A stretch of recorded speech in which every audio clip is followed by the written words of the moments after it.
A little excavating on this sonic obsession.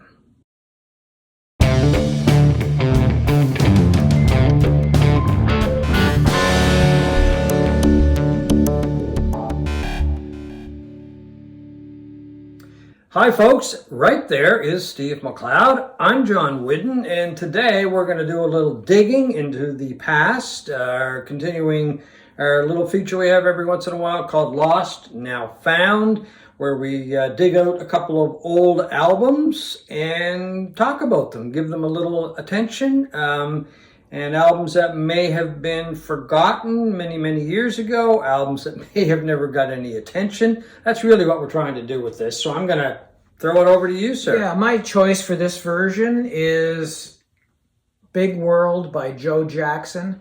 This came out in 1986. I love Joe Jackson from the 1980s. And this is an interesting album for a couple of reasons.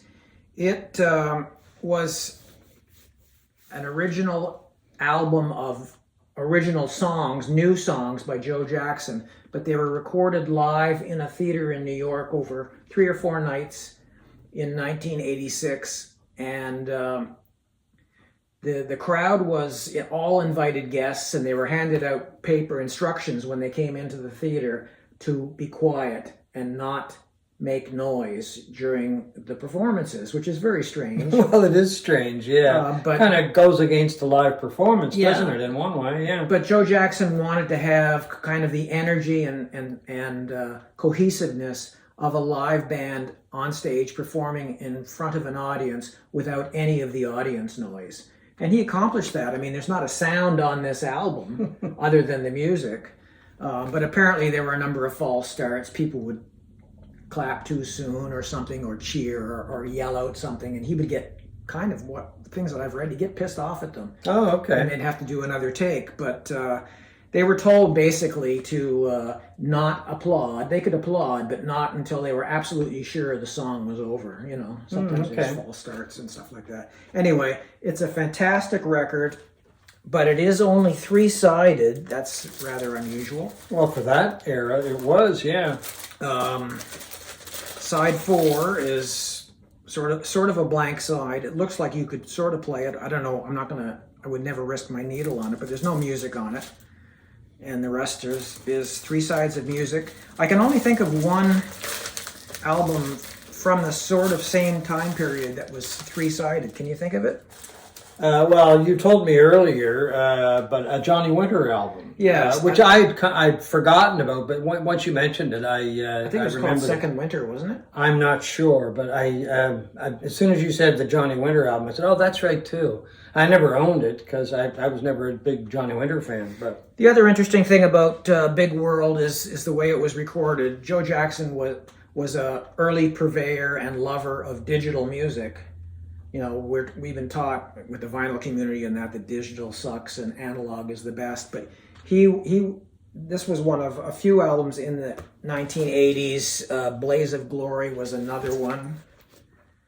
And my favorite Joe Jackson album, Body and Soul, that were done digitally in the 1980s. And it was direct metal mastering on this, where they eliminate the lacquer that they cut records from, and they mastered it directly to metal, and it was done by Robert Ludwig, the great. Oh, okay. And I think it sounds incredible. I mean, those Joe Jackson albums from the 80s, to me, sound absolutely incredible, and just fantastic sounding records. It's got some, I was looking at the titles of the songs. They're really... it's Big World in various, Big World in various languages. Oh, I see. Oh, okay. I was trying to look over your shoulder, and it looked kind of odd, yeah. Anyway. And like his other albums, a lot of his other albums from the 80s, it doesn't have, like, Night and Day, which came out in, I think, 84, was it? I'm not sure. 1982, which is sort of jazz, cool jazz, pop. Body and Soul, which was jazz with a lot of Latin rhythms in it, fantastic. And Blaze of Glory, which goes back to kind of a more jazzier sound. Big World is conventionally rock. You know, it's guitar, it's keyboards, it's Joe Jackson's vocals. It's backing vocal, three backing vocalists, I think, bass, and it rocks. Like they succeeded in capturing the live energy of a live show without the audience noise. And I found this at a used record store. I've had this, since it came out on CD, and it was one of my favorite albums of the '80s. I since found a copy in a local record store, which is the 2 LPs, 3 sides, but 2 LPs for $7.99, and it looked like it had never been played. So it's just absolutely beautiful and a fantastic record. If you've never given this a try, give it a shot. Big world. I don't really know a lot about Joe Jackson, but now, did he have the same band for a lot of those records, or was he one of these guys that kept changing bands? But, he had a revolving door of people throughout his career. I mean, I saw him a couple of years ago here in Halifax, and I didn't recognize anybody's name from that lineup. I just think he's one of the more interesting guys, and I know a lot of people look at Look Sharp as the definitive Joe Jackson. I don't. It's in the '80s when he's moved into a jazzier pop Latin sound, which I just find is unbelievably compelling and way better than his early stuff in my mind. Okay, my choice goes to a British band called Trees, and this is the band's second album called On the Shore. And I had never heard tell of this band. I've never heard of them. Well, you didn't hear tell of them until I walked in your door and I had the album. That's right. It's a British group, and I found out about them because I was reading, I think it was in Uncut or Mojo or something, about a box set that came out recently celebrating the 50th anniversary of the band, and it was, I think, 3 albums and a disc, and then there was another set of 4 discs, I believe. Very hard to find, anyway, the actual compilation or the box set. But anyway, I was intrigued, and I've been looking for the album, or one of the albums, because they did 2 albums. This is the second one, and off and on I've been searching for them. Couldn't find one. I was in Toronto recently and at Sonic Boom, and they had a copy of this and a copy of the first album as well. So I picked this one up. Depending on what review that you read, the first album and the second album sound very much alike. Some people say the second album is better. The first album is called The Garden of Jane Delaunay, and it came out in 1970, and this came out in 1971. It's a group that kind of gets thrown in with a lot of the folk rock acts of the time. British folk. Yeah, thrown in with Fairport Convention a lot. Other groups of that kind of sound, Pentangled, Incredible String Band. It's not really fair because they're more, found more of an experimental band. And even one of the members of the band said they were greatly influenced by some of the bands from California at the time. Buffalo Springfield, Quicksilver, It's a Beautiful Day, and even the Jefferson Airplane. I notice a lot of similarities in a couple of tunes to Quicksilver Messenger Service on the guitar work of John Cipollina. And so a couple of tunes, they really ramp it up, the guitar playing, almost sound like a jam band. So I guess you could kind of say they might be a English folk rock band that, went to California. I don't think they ever did, but they got the sound of some of the bands from that era and kind of threw it in with the folk rock sound that they've got, because they do a lot of traditional songs as well as some original songs on this album. And they do have that, I don't know, it almost sounds like a bunch of minstrels, going through. Like, it's a very particular sound to Britain in the early 70s when that album came out. Whole British folk scene where, you're right, they look and sound like they've been traveling in a caravan. Yeah, and that's what they sound like, stopping in every village along the way and putting on a show or something. Yeah, I mean, that's the Fairport. That's when I think of that, I think of Fairport Convention and that wonderful guitar work of Richard Thompson and those ethereal, beautiful vocals of Sandy Denny.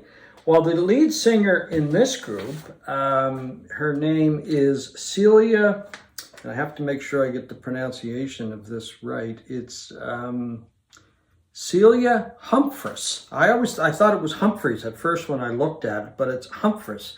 And the lead guitar work is by Barry Clark. And it's interesting because the band has lead guitar, mainly electric, by Clark, and then there is a lot of acoustic guitar, and that was done by David Costa. So that's a very unique thing as well, having electric and acoustic. I think at some point they both play electric and both acoustic, but anyway, they kind of divided it down on a lot of the songs.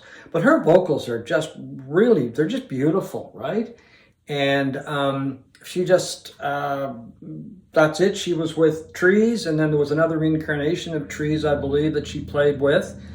And if you were in London a while ago, anyway, and you were taking the tube, remember those announcements? They still may have them, but there was a very distinctive voice of when you were getting on the train, Yeah. Mind the Gap. Yeah. I think that was her, because it said that she did those announcements for quite a few years, and she did a lot of voiceover and that kind of. Like after the band, or This was after the band, yeah, years after the band. And anyway, unfortunately, she passed away recently. She was living in France, I believe, at the time.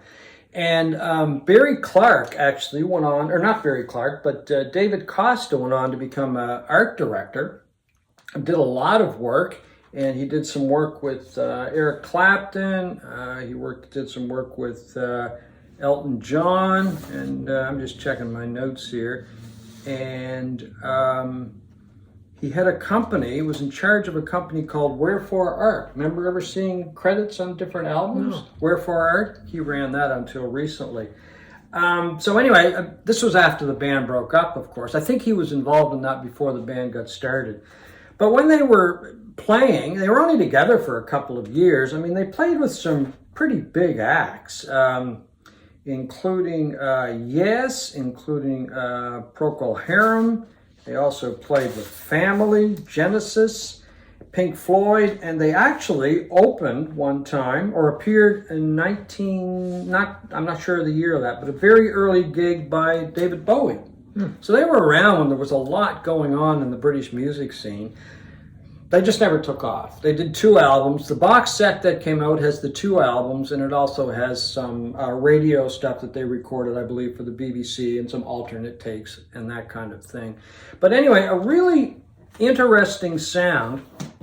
Once again, I'll just emphasize the fact that it's kind of stuck in that folk rock category, but that's not really fair, because there's some really good not instrumentals, but some really good almost jamming on this album that would be kind of far away from the folk rock thing.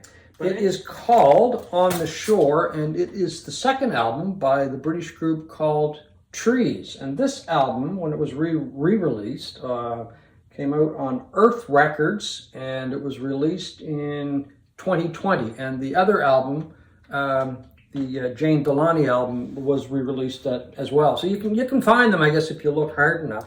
An interesting little bit of trivia with this album, On the Shore. One of the tracks is Geordie, and it was sampled by Gnarls Barkley back in 2007, I believe it was, for the album and song Saint Elsewhere. So that's maybe where the band started to get a little bit more attention anyway, because, I don't think there was attention there for a long time. Well, anyway, and that was a massive song. Yeah, and hopefully they got a bit of money from that. Yeah, so just before we leave, we want to talk about another lost, now found. We didn't actually find it.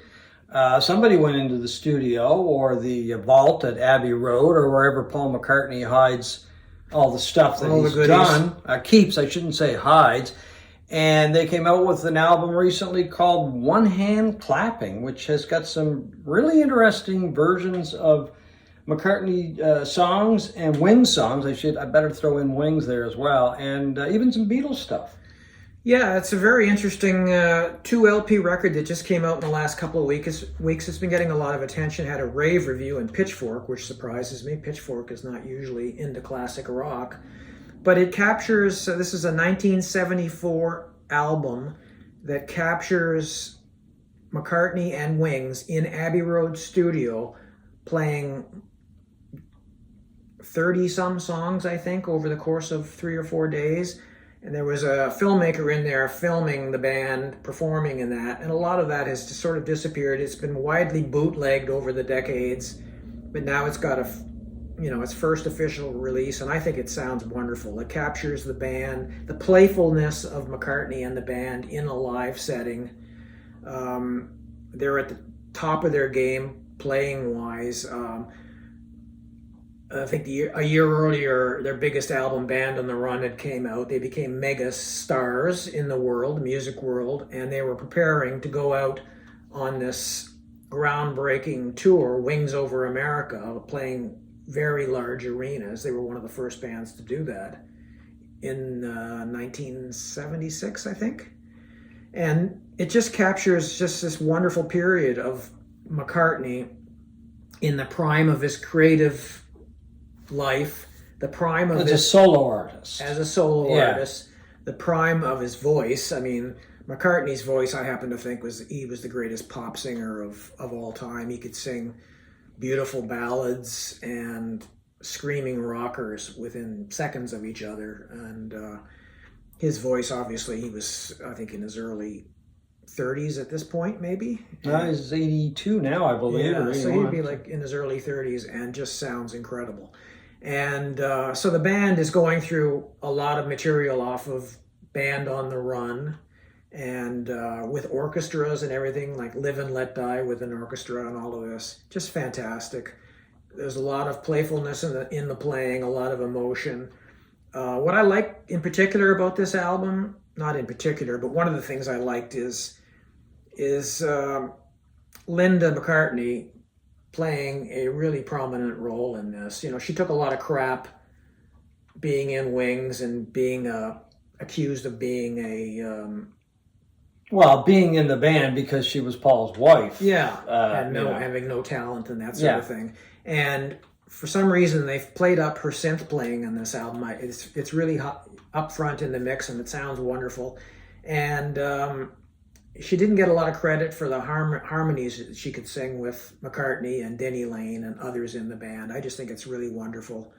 One hand clapping. Have you had a chance to listen to it? I've listened to quite a bit of it, and I too am impressed. I think some of the versions are, really good, really interesting. One of the things that I'm wondering, is this the beginning of a lot of material that is sitting somewhere, probably sitting somewhere. I don't know, but my guess is there is a vault full of McCartney material that's never been released. So is this the beginning of a lot of stuff being released? I mean, let's hope so, because I'm sure there's some really strong material there and some real treasures of musicianship and songwriting. I should say that not everything totally works. They do a couple of Beatles songs on it. He does a very short and kind of a strange version of Let It Be, one of my favorite songs of all time, where instead of him just playing a piano, what does he play on this? A harmonium, Oh, yeah. And it almost sounds like he's playing an accordion or something. Yeah. And it's a very strange version. There's also a very short medley of The Long and Winding Road and Lady Madonna, which I don't think works because it just transitions very sharply and abruptly from one song into the other. And, there's a couple of other things. I mean, McCartney does have a tendency to be maudlin and sickly sweet at times, and he does a cover of Babyface, Babyface. Yeah. It's almost vaudeville or something that I don't think works. But other than that, it is just a wonderful thing to experience him, as a young man in the prime of life, in that kind of vocal shape and everything else. With a strong band as well. With that's the other thing. Yeah. It's a very good band with Denny Lane from the Moody Blues in it, and Jimmy McCullough, guitar player, hotshot guitar prodigy in the band, and his guitar work throughout this album is exceptional. That's one of the things that stood out for me, was the guitar work.